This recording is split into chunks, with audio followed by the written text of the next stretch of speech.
Bonjour à tous, je continue à vous partager des extraits du livre du cardinal Ratzinger, Foi, vérité, tolérance. La structure des grandes voies religieuses.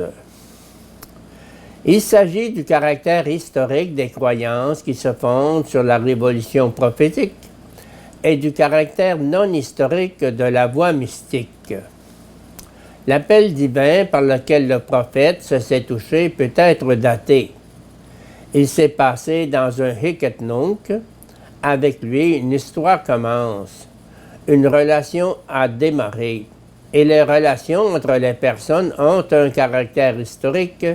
Elles sont ce que nous appelons l'histoire. Jean Danielou l'a mise en lumière en insistant toujours sur le fait que le christianisme est essentiellement la foi à un événement, tandis que les grandes religions non chrétiennes affirment l'existence d'un monde éternel qui s'oppose au monde du temps. Elles ignorent l'irruption de l'éternel dans le temps, lui donnant à celui-ci consistance et le transformant en histoire. D'ailleurs, la mystique a ce trait de la temporalité en commun avec le mythe et les religions primitives qui, d'après Mircea Eliade, se caractérisent par leur révolte contre le temps concret historique, leur nostalgie d'un retour périodique au temps mythique des origines, au grand temps.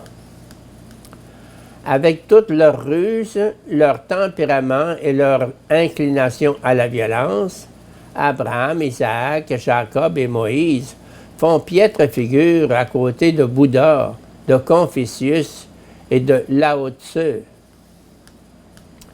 Face à la beauté de la pensée mythique, les acteurs de l'histoire sainte paraissent presque vulgaires. Du point de vue de l'histoire des religions, Abraham, Isaac et Jacob ne sont vraiment pas de grandes personnalités religieuses. Dans la Bible, Dieu n'est pas contemplé comme chez les grands mystiques, mais il est expérimenté comme celui qui agit et demeure à l'extérieur comme à l'intérieur dans l'obscurité. Dieu cherche l'homme au milieu de ses occupations profanes et terrestres. Dieu que personne, même pas le plus pur, ne saurait découvrir par lui-même, prend l'initiative de rechercher l'homme et d'entrer en relation avec lui. On pourrait dire que la mystique biblique n'est pas une mystique de l'image, mais une mystique de la parole.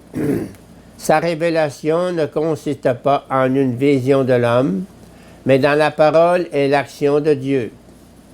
Elle ne réside pas d'abord dans le fait de trouver une vérité, mais dans l'action de Dieu lui-même, action qui crée l'histoire.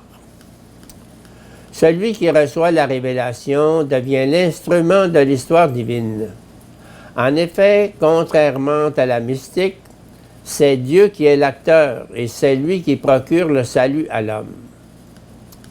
Pour le christianisme, un petit enfant, un ouvrier accablé de travail, s'il croit, sont supérieurs aux plus grands ascètes. Nous ne sommes pas de grandes personnalités religieuses, a dit admirablement Guardini. Nous sommes des serviteurs de la parole. Il est possible qu'il y ait dans le monde de grandes personnalités religieuses en dehors du christianisme. Il est même très possible que les plus grandes personnalités religieuses se trouvent en dehors du christianisme. Ceci n'a aucune importance. Ce qui importe, c'est d'obéir à la parole de Jésus-Christ. Il faut opposer à l'unité obtenue par fusion, avec ses tendances à la dissolution, l'expérience de la personne. L'union dans l'amour est plus élevée que l'identité sans forme. Les réformes de l'hindouisme des temps modernes partent logiquement de la question de la dignité de l'homme. Elles adoptent la compréhension chrétienne de la personne dans le contexte global hindou, mais sans son fondement dans la compréhension de Dieu.